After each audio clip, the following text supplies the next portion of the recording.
Comandante Porto aqui, você já sentiu essa pontada? Aquela sensação incômoda de que não importa o quão duro você trabalhe ou o quão longe chegue, parece que todo mundo ao seu redor está sempre um passo à frente, que a vida deles é um palco iluminado, cheio de conquistas e sorrisos, enquanto a sua é apenas os bastidores, com suas lutas silenciosas e imperfeições? Se a resposta for sim, respire fundo. Você não está sozinho nessa travessia. Vivemos em um oceano de vitrines perfeitas, onde cada onda de informação que chega até nós, seja nas redes sociais, nas conversas do dia a dia ou até mesmo nos nossos próprios pensamentos, parece nos lembrar constantemente: você está ficando para trás. O texto que me acompanha nesta jornada: Como parar de se comparar com os outros e finalmente viver em paz, toca em uma verdade fundamental. A comparação constante é, de fato, um veneno silencioso. A comparação constante é como um veneno silencioso. Ela mina a sua autoestima, rouba a sua alegria e cria uma ansiedade que parece não ter fim. É um ciclo vicioso. Quanto mais nos comparamos, menor nos sentimos. Quanto menor nos sentimos, mais ansiosos ficamos. E quanto mais ansiosos ficamos, mais buscamos validação externa, caindo novamente na armadilha da comparação. É uma âncora pesada que nos impede de navegar em águas mais calmas e de descobrir o nosso próprio horizonte. E o que agrava tudo isso? O texto aponta com precisão cirúrgica. Comparamo-nos com recortes.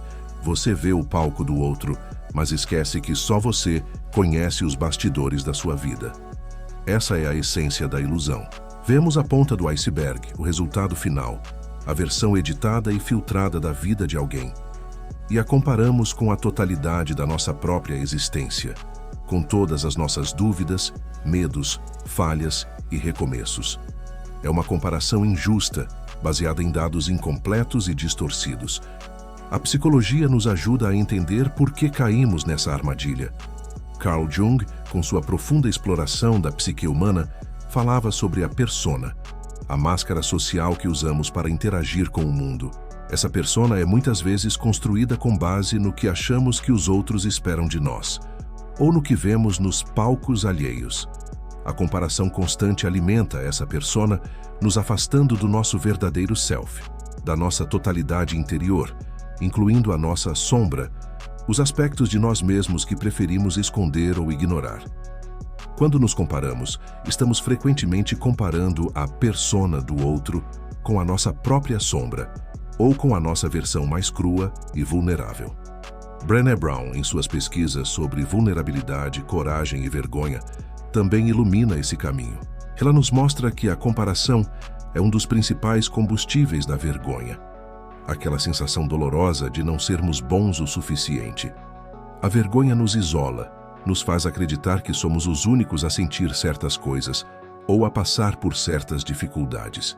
E em um mundo que exibe apenas o sucesso e a felicidade, a comparação se torna a régua cruel que mede a nossa inadequação.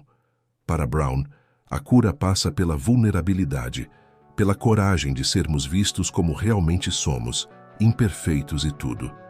Isso é o oposto da comparação, que nos força a tentar nos encaixar em moldes externos. Mas como quebramos esse ciclo? Como soltamos essa âncora e começamos a navegar por conta própria?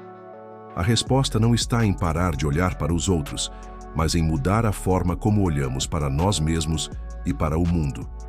Uma filosofia antiga nos oferece um farol poderoso nessa jornada: o estoicismo. Pensadores como Epicteto, Sêneca e Marco Aurélio nos ensinaram a focar no que está sob nosso controle e a aceitar serenamente o que não está. O que está sob nosso controle? Nossos pensamentos, nossas ações, nossas respostas aos eventos. O que não está? As ações dos outros, os resultados externos, a opinião alheia.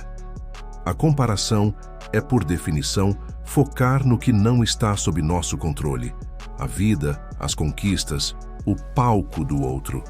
O estoicismo nos convida a desviar o olhar para dentro, para o cultivo da nossa virtude, do nosso caráter, da nossa sabedoria, justiça, coragem e temperança.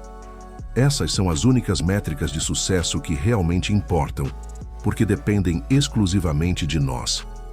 Pense em figuras históricas que personificaram essa força interior. Viktor Frankl, um psiquiatra judeu que sobreviveu aos campos de concentração nazistas, é um exemplo pungente. Em seu livro Em Busca de Sentido, ele relata a experiência terrível de ter tudo tirado de si: sua família, sua liberdade, sua dignidade, até mesmo seu nome reduzido a um número. No entanto, ele descobriu que a última das liberdades humanas que não podia ser tirada era a capacidade de escolher a sua atitude diante de qualquer circunstância. Frankl observou que aqueles que sobreviviam não eram necessariamente os mais fortes fisicamente, mas aqueles que conseguiam encontrar um sentido para o seu sofrimento, um propósito que os impulsionava a continuar. Ele não se comparou com seus algozes, nem com outros prisioneiros. Ele se concentrou em encontrar significado em sua própria experiência, em manter viva a chama de sua dignidade interior. Sua vida é um testemunho poderoso de que o nosso valor e a nossa capacidade de encontrar paz não dependem das circunstâncias externas ou das conquistas alheias, mas da nossa resposta interior e da busca por um sentido que transcenda o sofrimento. E o que dizer dos ensinamentos de Jesus? A Bíblia está repleta de sabedoria sobre a armadilha da comparação e a importância do mundo interior. Jesus frequentemente advertia contra o julgamento e a hipocrisia, que muitas vezes nascem da comparação e do desejo de parecer superior. Em Mateus, ele diz: "Não julguem, para que vocês não sejam julgados, pois da mesma forma que julgarem, vocês serão julgados, e a medida que usarem também será usada para medir vocês. Por que você repara no cisco no olho do seu irmão, mas não se dá conta da viga nos seus próprios olhos?" Mateus 7, 1-3. Essa passagem é um convite direto a olhar para dentro, antes de olhar para fora, a reconhecer nossas próprias imperfeições em vez de nos compararmos favoravelmente ou desfavoravelmente com as dos outros. A parábola do fariseu e do publicano, Lucas 18, 9 e 14, é outro exemplo claro.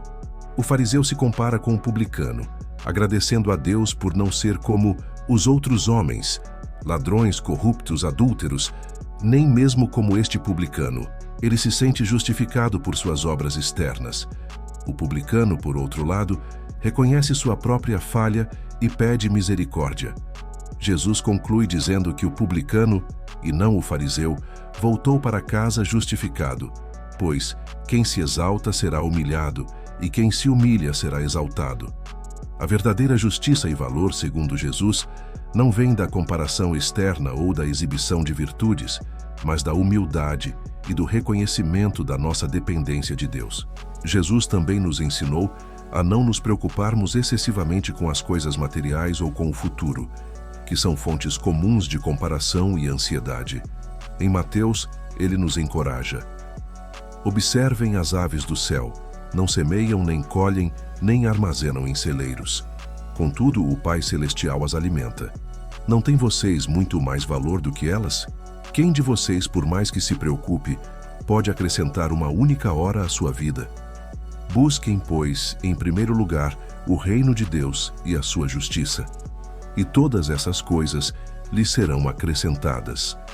Mateus 6, 26, 27, 33. Essa passagem nos lembra que nosso valor intrínseco não está ligado às nossas posses ou conquistas externas, mas à nossa relação com o divino e à busca por um reino interior de paz e justiça. A comparação se torna irrelevante quando nosso foco está no que é eterno e verdadeiramente valioso. A parábola dos talentos, Mateus 25, 14 e 30, também oferece uma perspectiva única. Cada servo recebe uma quantidade diferente de talentos, dinheiro, de acordo com sua capacidade. O mestre não compara o servo que recebeu 5 talentos com o que recebeu 2.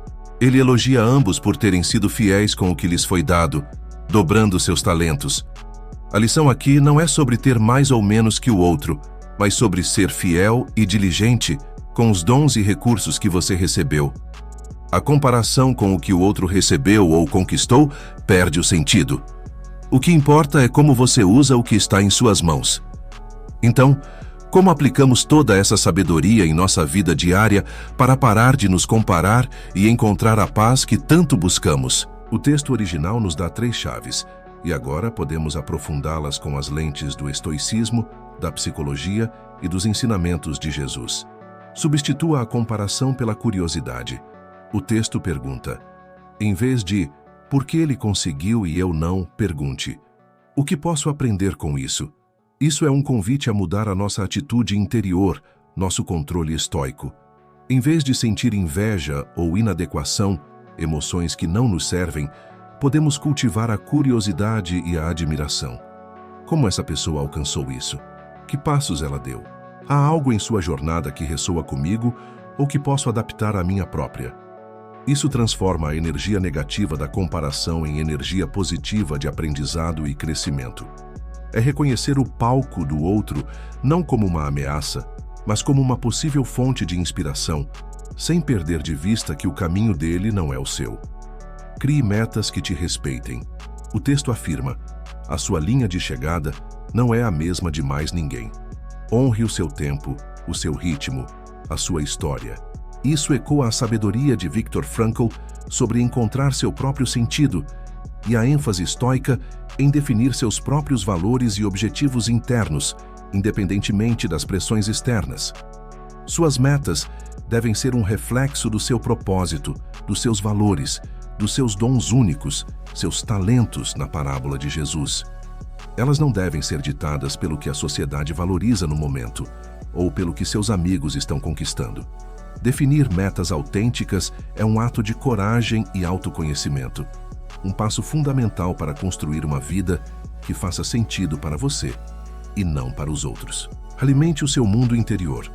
O texto sugere, medite, escreva, caminhe em silêncio, porque a paz que você procura não está fora, está aí dentro. Esta é a essência da jornada para o self, para o reino de Deus dentro de você. O estoicismo nos encoraja à reflexão diária, ao exame de consciência. A psicologia junguiana nos convida a explorar nosso inconsciente, a integrar nossa sombra, a buscar a individuação, o processo de se tornar um indivíduo completo e único. As práticas espirituais, como a oração e a meditação, nos conectam a algo maior que nós mesmos e nos ajudam a cultivar a paz que excede todo o entendimento. Alimentar o mundo interior significa dedicar tempo e energia para conhecer a si mesmo, para nutrir sua alma, para encontrar sua força e seu valor intrínseco, independentemente do que acontece lá fora. É construir sua âncora interna, como parar de se comparar com os outros e finalmente viver em paz. E lembre-se, você não foi feito para ser cópia, você foi feito para ser âncora, âncora de si mesmo, âncora da sua própria história. Essa é a verdade libertadora.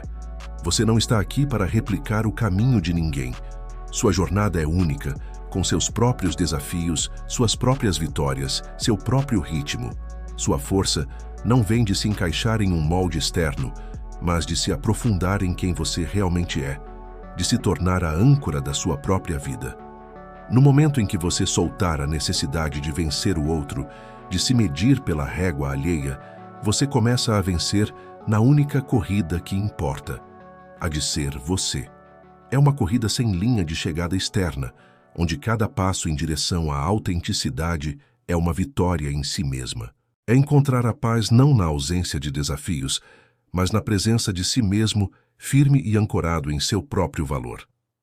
Comandante Porto se despede por hoje, mas a jornada continua. No próximo capítulo, vamos explorar como a gratidão pode ser uma ferramenta poderosa para silenciar a voz da comparação e abrir nossos olhos para a abundância que já existe em nossas vidas. Até lá, ancore-se em si mesmo.